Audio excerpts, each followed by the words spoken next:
lo más viral de la semana. Gladys en Éxitos. Dentro de lo más viral está esta prohibición por parte del gobierno de Venezuela de que los aviones argentinos sobrevuelen espacio aéreo del territorio nacional. Ha habido reacciones y, bueno, por supuesto lo vamos a revisar con quien es abogado aeronáutico de la firma internacional de abogados Clydes & Company, Rodolfo Ruiz, quien ya está en línea. ¿Cómo está? Buenas tardes y bienvenido.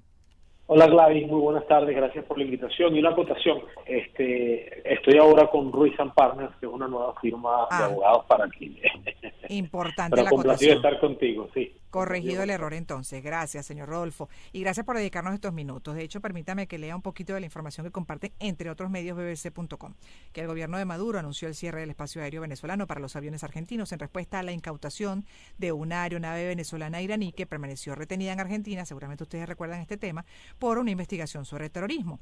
Y citan, Venezuela ejerce plena soberanía en su espacio aéreo y reitera que ninguna aeronave que provenga o se dirija a la Argentina podrá sobrevolar nuestro territorio. Esto lo dijo el canciller Iván Gil en ex antes Twitter.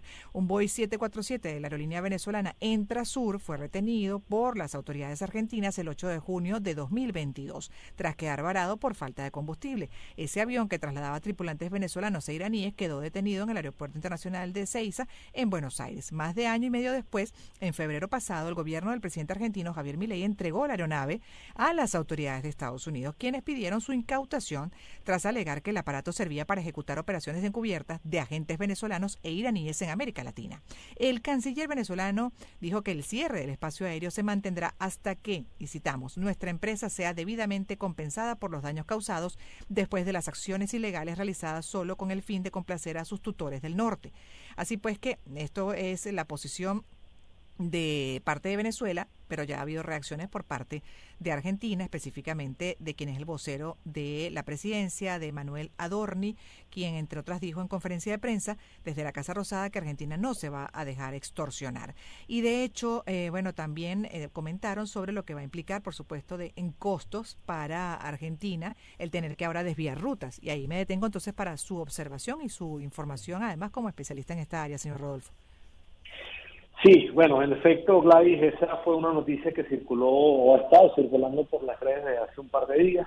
Sí. En efecto, Argentina o el gobierno argentino elevó una protesta en virtud de que sus aeronaves o las aeronaves operadas por la aerolínea bandera Aerolíneas Argentinas, cuyas aeronaves tienen nacionalidad y matrícula argentina, no pueden sobrevolar espacio aéreo venezolano y por tal razón pues tienen que de cierta manera bypassearlo, ¿no? Y con lo cual se alarga el tiempo de la ruta y por ende pues el consumo de combustible, lo cual tiene un impacto económico pues en la aerolínea que opera esos vuelos, ¿no?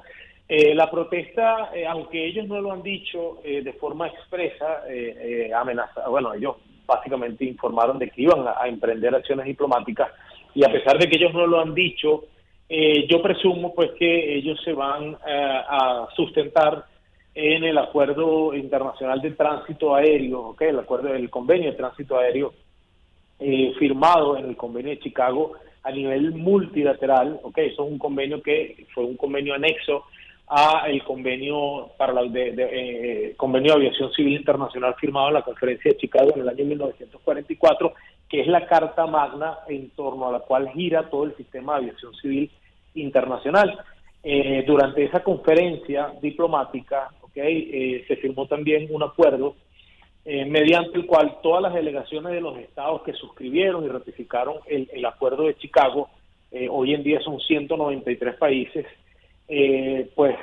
acordaron intercambiar a nivel multilateral lo que en aviación o en derecho aeronáutico se conocen como la primera y la segunda libertad del aire. La primera libertad del aire es la libertad o el derecho que concede un estado parte a otro estado parte a sobrevolar su espacio aéreo o el espacio aéreo subyacente a su territorio, y en este sentido, en base a este acuerdo de tránsito aéreo, conocido como el Acuerdo de las Dos Libertades, pues tanto Venezuela como Argentina, que ambos países son partes de ese acuerdo, desde 1944 acordaron pues a nivel multilateral conceder el derecho a los estados que ratificaran el convenio de sobrevolar el espacio aéreo pues de sus respectivos países, ¿no?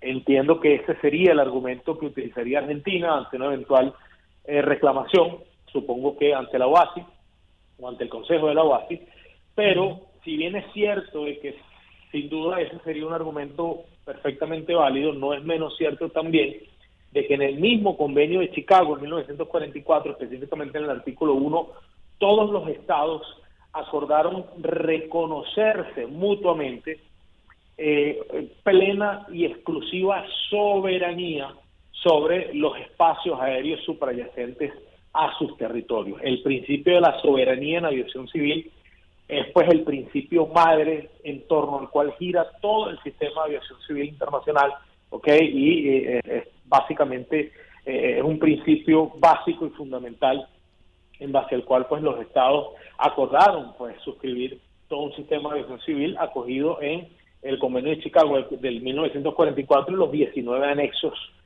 al convenio que hasta ahora existe, ¿no? Entonces, bueno, allí la balanza está equilibrada y sustentada en estos dos argumentos, y bueno, ya quedará de parte del ente pues que tenga que conocer esta disputa de decidir pues cuál argumento tiene mayor peso, ¿no? Más peso. Ahora te puedo decir también de que no es primera vez de en el cual un estado prohíbe a otro estado o a las aeronaves de otro estado sobrevolar sus espacios aéreos. Por ejemplo, a nosotros mismos, de hecho, el gobierno de Aruba, a pesar de que existe un acuerdo bilateral, mediante el cual pues ambos países acordaron explotar mutuamente las rutas concedidas o acordadas en el acuerdo bilateral, pues sencillamente el gobierno de Aruba de forma unilateral, por ejemplo, no permite ningún tipo de vuelos provenientes de Venezuela, ¿no? Entonces, obviamente, esa decisión la toman ellos en el ejercicio pleno de su soberanía. Igualmente, algunos países de la Liga Árabe en el año 2017 pues prohibieron a todas las aerolíneas cataríes, a todas las aeronaves cataríes sobrevolar sus espacios aéreos, lo cual tuvo un impacto económico bien importante en las operaciones de Qatar Airways. Tuvieron que suspender aproximadamente 16 rutas por esa misma razón. Entonces, bueno, no es atípico, pues, ¿no? Este tipo de medidas, especialmente cuando hay fundamentos o razones políticas para ello. Sí, ahora también en la contraparte, por ejemplo, en el caso del gobierno venezolano, parte del argumento expresado por el canciller es que, bueno, además eso va a continuar, el cierre del espacio aéreo, hasta que la empresa sea debidamente compensada por los daños causados después de las acciones ilegales, dijo, realizadas solo con el fin de complacer a sus tutores del norte. Bueno, cuento corto es que el avión entonces está en manos del gobierno de Estados Unidos, y para esta investigación que comentábamos al inicio sobre supuestas actividades terroristas. Pero el punto está también en, entonces, ese avión realmente justificaba mandarlo a Estados Unidos. Si se iba a hacer algún tipo de investigación, no se podía hacer, por ejemplo, en territorio de Argentina, completar ahí la investigación en sí del aparato y de ahí mandárselo a Venezuela. Y por otro lado también con relación a esas solicitudes que expresa el canciller de que hasta que no sea compensado el daño, ¿de qué estará hablando también? ¿Cómo se compensaría ese daño? Bueno, fíjate, con respecto a la segunda pregunta, Gladys, toda demanda o toda pretensión de daño pues conlleva en efecto una reclamación formal que me imagino el Estado venezolano formulará en su debida oportunidad, en la cual pues ellos tendrán que delimitar cuáles fueron esos daños y perjuicios sufridos a raíz de pues la confiscación de esta aeronave. Okay, y bueno, en base a eso, no sé ante qué ente o ante qué órgano de justicia ellos interpondrán esa reclamación, pero cualquier compensación de daños pues debe proceder a la interposición de una demanda donde tales daños y perjuicios se especifiquen, ¿no? Esto para responder tu segunda pregunta. Con respecto a la primera, aunque yo no manejo el caso, ni no tengo conocimiento cercano del caso, por lo cual no puedo comentar digamos en detalle exactamente, sí puedo decirte que se cometieron muchísimas irregularidades y violaciones a el derecho aeronáutico internacional, Ok, por ejemplo, esa era una aeronave que tenía matrícula venezolana, matrícula Yankee Víctor, como la conocemos, pues, o como comúnmente se conoce, la matrícula YB. Por lo tanto, pues es solamente Venezuela y a través de la autoridad aeronáutica quien tiene, pues, digamos, la potestad de decidir si la aeronave se moviliza o no, puesto que está bajo la nacionalidad o la matrícula venezolana. Aún así ese avión lo trasladaron, desconozco qué tripulación trasladó ese avión, pero entiendo que no fue una tripulación certificada bajo el INAC, bajo las regulaciones aeronáuticas venezolanas, aún siendo una aeronave Yankee Víctor.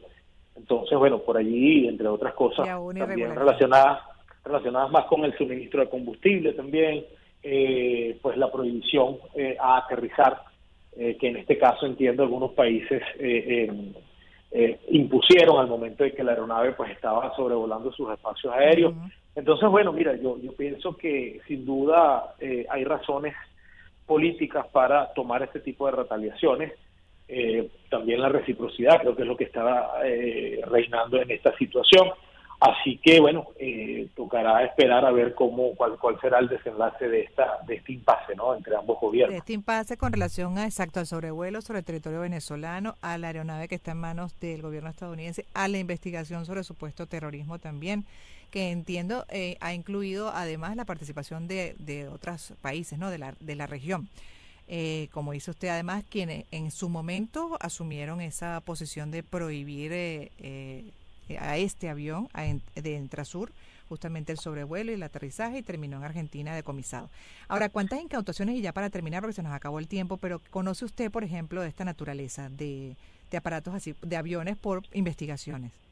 Mira, son atípicas realmente, además, máximo cuando en este caso en particular, en el caso del avión de Entrasur, pues no hay ninguna persona detenida, no hay ningún preso, ¿no? En Argentina, que fue el país pues que hizo, digamos, la confiscación inicial. Entonces, pues no sé, entiendo que el argumento de la confiscación no tuvo nada que ver con el procedimiento penal iniciado en Argentina, sino más bien con una violación a las leyes de exportación por parte del gobierno de los Estados Unidos por ser una aeronave de fabricación norteamericana, generalmente ellos se reservan digamos el dominio, por decirlo así, una vez que cada vez que se comercializa una aeronave fabricada en los Estados Unidos, en este caso Boeing, y entiendo que bueno, la confiscación tiene más que ver con este tema, ¿no? Sin embargo, como te dije, no manejé el caso directamente. Sí. Pero este tipo de confiscaciones son bastante atípicos. Yo no recuerdo ninguno en historia reciente que te pueda acotar, por lo cual, pues bueno, creo que a eso se debe pues toda la fuerza mediática que tomó este caso en la comunidad aeronáutica internacional. Seguiremos entonces revisándolo como caso, como tema de interés para el país y con especialistas como ese Rodolfo Ruiz, abogado aeronáutico. Muchísimas gracias, señor Rodolfo. Feliz tarde para usted. A ti, Gladys. Igualmente. 1:42 vamos a escuchar